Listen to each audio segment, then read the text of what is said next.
suñu leen les contes de chez nous. kii benn paa la woon ak jabaram ak doomam ju ndaw ju toll ci raam rek ñu nekk ci tool yi di liggéey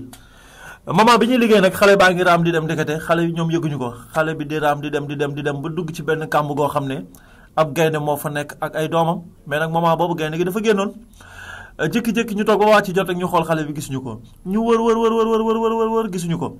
yaay ji di xool ñu ñëw ba ci kàmb gi rek gis xale bi di foog doomu gaynde yi rek paa bi départ daw bàyyi fa doom jaak jabar ji paa bi daw na bu yàgg dugg ci kër gi léegi nag xam nga rek ndeysaan diggante yaay ak doom yaay ji nag moom di naxanteeg doomi gaynde yi di naxanteeg doomi gaynde yi ba jàpp doomam daal di yóbbu